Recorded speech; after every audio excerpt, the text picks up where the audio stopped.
Hello, everybody, and happy Friday. It is September 29th, 2023, and this is our September low vision informational webinar. And I thought I'd do an important one today that it seems kind of general, seems kind of basic, but for those who are new to the low vision process, I think it needs to be said.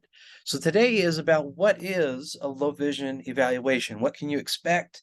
What should you expect to get out of your visits with me and with other low vision providers? So I'm Carlos Grandela. I'm the main doctor at Viewfinder Low Vision Resource Center. So let's jump into this. Low vision is typically something you're going to be referred to. And I think this is an important point to start with. Most people who come to see me have come from an optometrist, ophthalmologist, or other specialty provider like a retina doctor, a glaucoma doctor, a neuro-ophthalmologist. So most patients come to me having had medical care, ocular health care done already. Please, please, please, I cannot say this enough.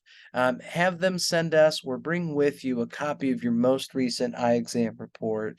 If you're coming to do a low vision exam, we need to know what condition you're coming with. And as patients, it can be hard to remember, everything they spit out at you in, 5 to 10 minutes. And to take all that with you and a few months later at a low vision exam to regurgitate all that. So please, please, please bring or send a copy of your most recent eye exam report. There are a lot of things that cause low vision. They're kind of lumped into two categories, acquired and inherited ocular diseases. So we see a very big spectrum of different kinds of patients. People who have macular degeneration, glaucoma, or diabetic retinopathy are probably some of the top conditions we see in acquired diseases, where you gain that slowly over time or suddenly over time, but you weren't born with it. And inherited conditions are also called genetic conditions like retinitis pigmentosa, Stargardt disease, albinism, and there's plenty more. So there's, again, a wide spectrum of people who have low vision. Now, the big topic we want to hit on today and why it's important to know that most patients are referred is that there's a difference between medical eye care and a functional evaluation. The low vision exams that I do typically are going to be a functional evaluation. So I start by making sure you've had medical eye care.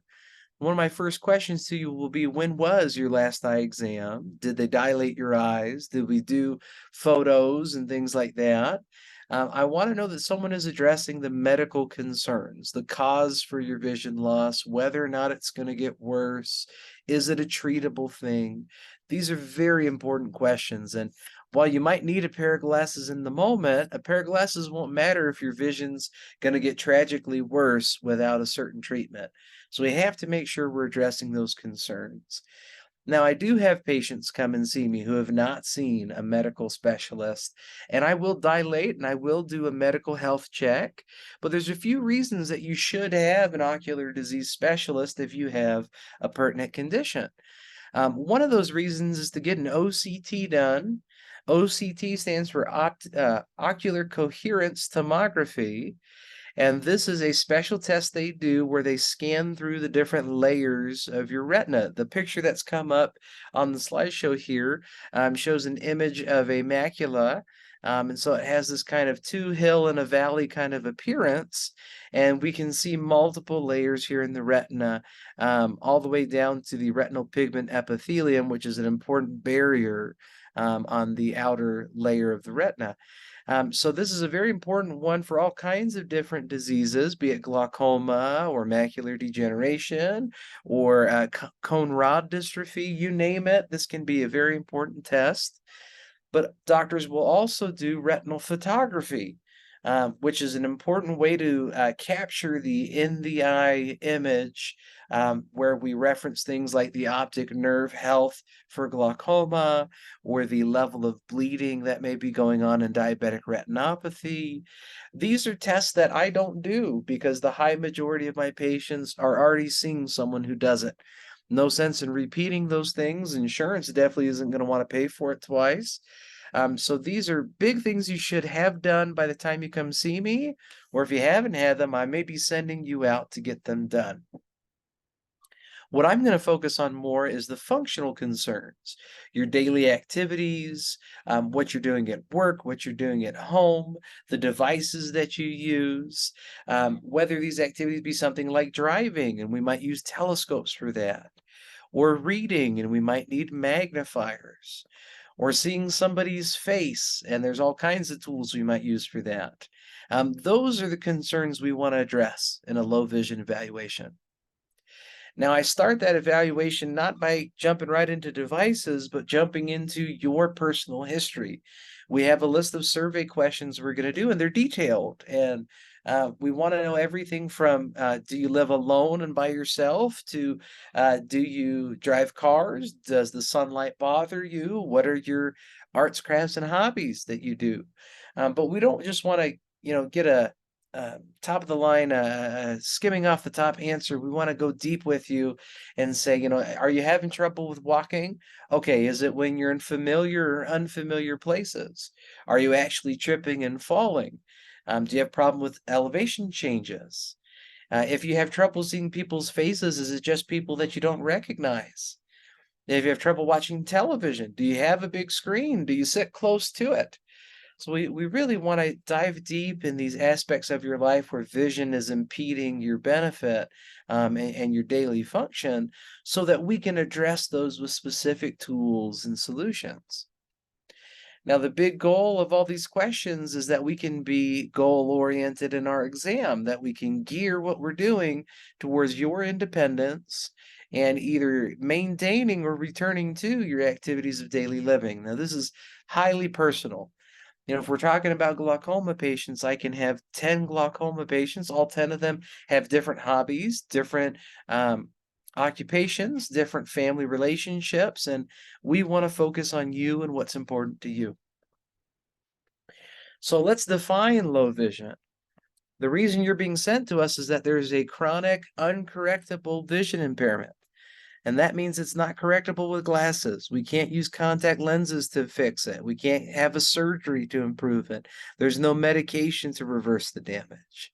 So anyone who says that they're legally blind when they take their glasses off doesn't count for this because they can put those glasses on to fix it. This is someone who's putting glasses on and can't achieve the results they want.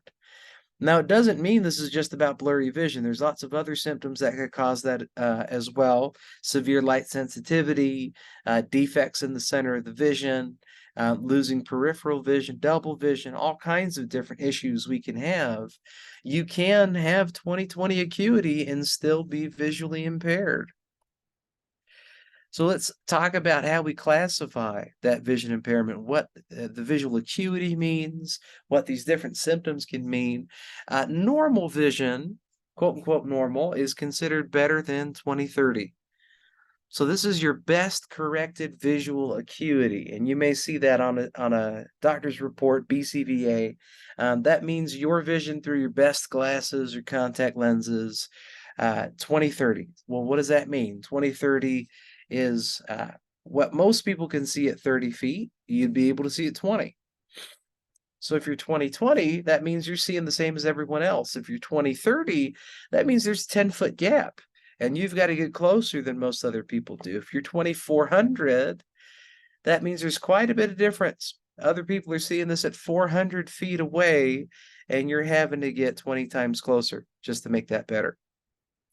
So normal vision again is 20/25, 20/20, anything better. But once you hit 20/30, we get into this mild category, category 0.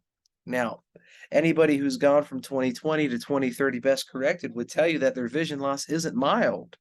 20/40 vision loss is 2 times worse than what it used to be. So while the standards that we pick up from the American Optometric Association or National Eye Institute or World Health Organization might classify this level of vision loss better than 20/70, but worse than 20/30 as mild, I think most people who have that level of vision loss feel like it's a catastrophic loss of their function and their ability. Category 1, which is considered a moderate loss of vision, is from that 2070 up to 2200. And 2070 is an important number. That's where most government regulatory, like a state or federal, are going to define vision impairment. If you're 2070 or worse, then you have vision impairment by those government organizations. But it's also where many states are going to disqualify you for driving. So 2070 is an important number to follow by, but up to 2200 in the moderate category. Category 2 is severe, and that's above 2200, worse than 2200, all the way to 2400. Now, this is an important category as well because here we're falling into legal blindness. Legal blindness, you may have heard, is 2200 vision or worse, or 20 degrees of visual field or less. Most people have a visual field of, in one eye, we're thinking 120 to 150 degrees of vision. So to drop down to just 20 degrees of visual field, that's a very tragic loss of vision. That means we're not seeing things from side to side, even though we may see them clearly. A few conditions like retinitis pigmentosa may allow 20/20 vision in the center of your vision, but nothing outside of 20 degrees. And so that's its own kind of legal blindness. Now, this is actually an old definition. Originally, Snellen charts, the eye charts that we use to measure vision, jumped straight from 200 to 2100. So if you were worse than 100, well, then you were legally blind, and that was measured at 200. Now we have electronic charts that jump in between those numbers. So in 2007, the Social Security Administration updated their handbook and said they would classify anyone worse than 2100. But that doesn't necessarily mean they're at 200. They could be at 2150 or 2125. But if you can read a 2100 letter, then you're not considered legally blind. So that's our updated definition. And with that update, it means that there are also people in category 1 that would be considered legally blind. To jump a little bit more into the actual feeling of what legal blindness is like, we've got a few images here. To the left-hand side being considered normal vision, we have this image of a skyline and a sailboat and clouds in the background.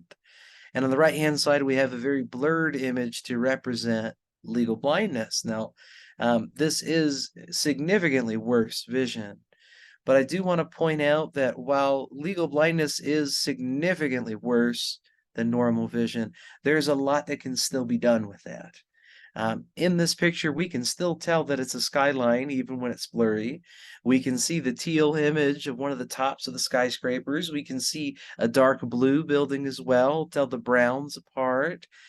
We can still tell there's clouds in the background and a sailboat, although we have lost a significant amount of detail in that image. And thinking about field loss instead, we can have a very clear image in the center, but lose the image around that. And moving the vision around, we would still be able to see all the same things, but not in the same snapshot. And so I don't want to sugarcoat vision loss by any means, but I do want to point out that you can be legally blind and visually still get a lot of things done. Legal blindness does not have to stop you from being able to drive, being able to work, being independent, and having a social life. Now, that's going to vary quite a bit between different patients. You know, if you lost visual field, that will stop you from driving, but you may not be legally blind. If your vision's blurry, you could be legally blind and through the use of the right instruments, still be able to drive. Moving into our next category, category 3, that's profound vision loss, and that's worse than that 2400 up to 1200, meaning again that someone could see something 1200 feet away. You'd have to get up to 20 feet to see that. That's considered profound vision loss, and that's where most organizations start actually calling it blindness. Category 4 is near total blindness, meaning worse than that 1200 and up to light perception. So anyone who's gone to a doctor's office and been rated as counting fingers only or hand motion only fits in category 4. If you can at least tell when lights are going on and off, that's category 4. And category 5 is no light perception at all. That is total blindness. So these categories you may see on your eye reports, definitely from your low vision provider, you should be able to get a sense of where you fit in the spectrum of vision loss and if we expect that to get worse or not. This is to give you a little insight into how government, insurance, and other groups may be rating your level of vision loss and qualifying what you do and do not receive in benefits and programs, things like that. So how can we rehab that low vision? We've come in the door, we've talked about, what's important to you. We've looked at what is your level of vision. How can we make that better? First stop is glasses. And now that may be confusing because most people who've come to see me have already gotten a glasses prescription and it's not working. I'm going to do your glasses prescription in a very old style called trial frame refraction. And the point is we want to make this as usable and as functional and as real life as possible. Glasses are our first step. We've got to get the correct amount of focus. And it may simply be that focus is not the problem, but without the help of focus, our other steps may not be useful at all. So glasses are always our first stop.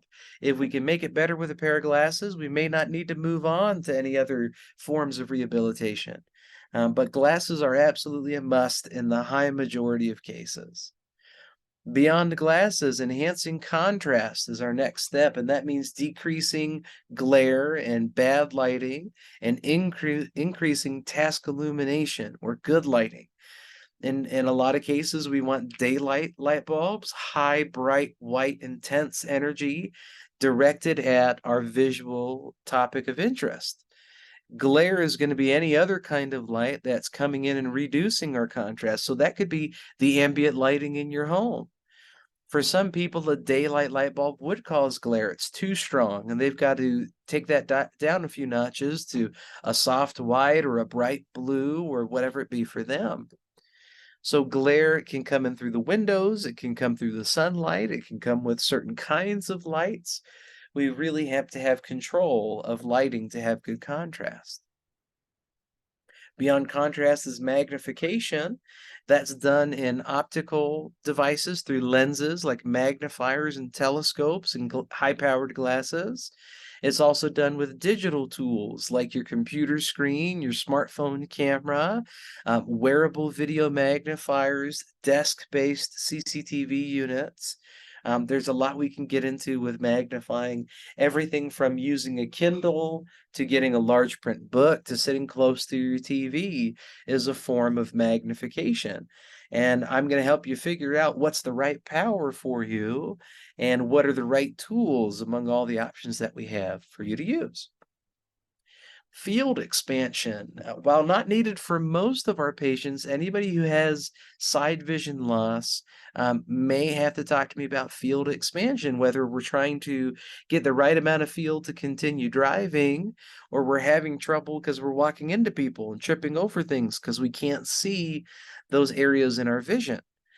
Specialty prisms are one of the best ways to handle this. The image in the PowerPoint here is a Peli prism lens, which are powerful prisms above and below the line of fixation that will draw in from that missing area of vision.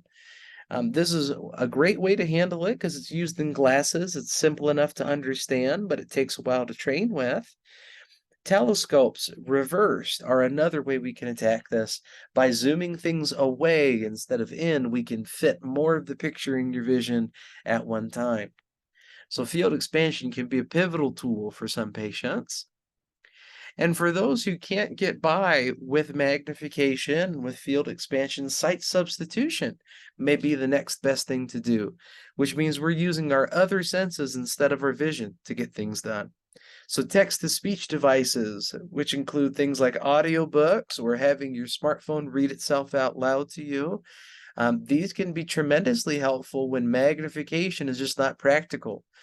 Many patients can read if we get it big enough, but one word at a time isn't really practical to your everyday reading, even to picking up a letter out of the mail and reading one word at a time. That might be too frustrating versus having a tool that would take a snapshot and read itself out loud to you, read the letter out loud.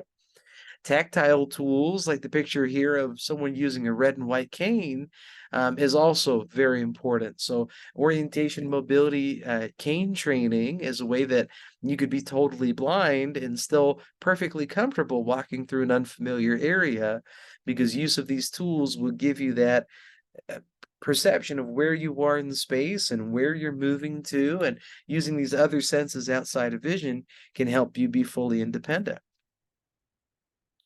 So how do you know which of these is the right solution? You may notice I skipped one. I'm going to come back to it. It's really patient dependent. It depends on what your goals are. If you're trying to read novels or if you're trying to do accounting on a computer, it's very different goals with very different solutions. Your lifestyle is very different. Some people are high tech and they want the newest, the latest, and the greatest, and some people are low tech and we got to keep it to paper books and simple magnifiers. But personal preference is a big part of this. And part of the low vision exam is not to streamline you to one thing, and this is the only thing you can use, but to give you options and say, here are your advantages and disadvantages. And you've got to tell me what's going to fit the best in your lifestyle. Economy is a big part of this as well. Digital devices are going to be much more expensive than handheld magnifiers or telescopes. Mounting a telescope into a pair of glasses is going to be much more expensive than buying one off a shelf that you can hold in your hand. And this is where I'm going to recommend things to you a lot more than I'm going to prescribe. I will prescribe you a pair of glasses because there's one prescription that's going to work ideally for you. But I'm going to recommend a lot of low vision devices. And the images we have here, there's a lady with an OrCam, which is a text-to-speech device. And for some patients with, let's say, Stargardt disease, text-to-speech might be the right solution for their lifestyle. But below that picture is a gentleman wearing an eSight, which is a wearable video magnifier. And that may be the best tool for extended reading in a visual sense, where he can hold a book at the distance he wants to and use that specialty camera to zoom in the level that feels appropriate to him. And moving his head back and forth will move that camera along the page to read. I'm not going to make that decision for you, but I do want to help guide you towards the things that seem most pertinent to your goals. So this is the question everybody asks, is what will insurance cover? We've got all these devices and these tools and things. Well, what will my insurance pay for? And unfortunately, medical insurance will typically cover your exam, but will typically not cover your low vision devices.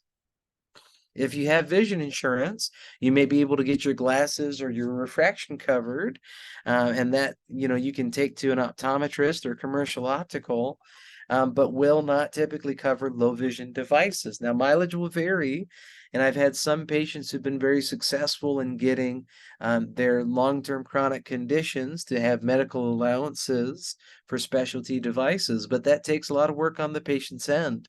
And I'm more than happy to write you letters or forward a report to an insurance so that they get the info they need to justify these purchases.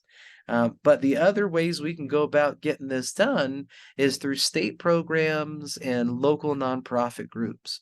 So in Arizona, we lean a lot on the Arizona Rehabilitative Services Administration, which is a part of the Department of Economic Security. And they have sections both for people who are working full time or those who are own their own business and those who may be retired and still need help with vision loss. Whereas in local nonprofits, there's a variety that we have. One we enjoy quite a bit is the Foundation for Blind Children, who uses a grant program to help cover exams and glasses and devices for those who can't afford it. So our last item on that list of rehab was community resources, and I cannot speak enough about what the national and state programs and local groups can do for people with vision impairment.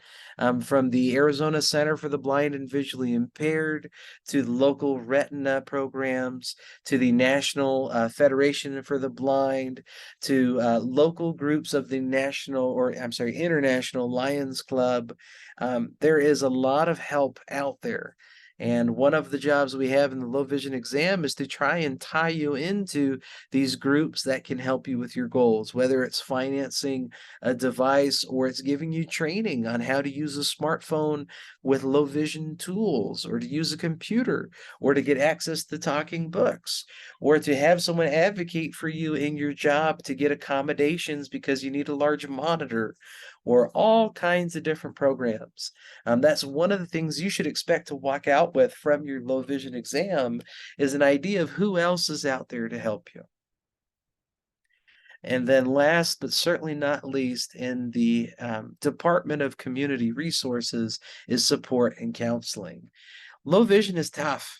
Low vision in many cases is not something that you did or caused or deserved. It's cards that you were dealt. And to cope with that and to adapt to vision loss is tough. It's hard to do, and we definitely don't want you to do it alone. So I offer, informational seminars like this, but there's many other programs that do it as well, to give you updates on devices, or talk about, genetic counseling, or research for clinical trials, or all kinds of different topics that are important to low vision.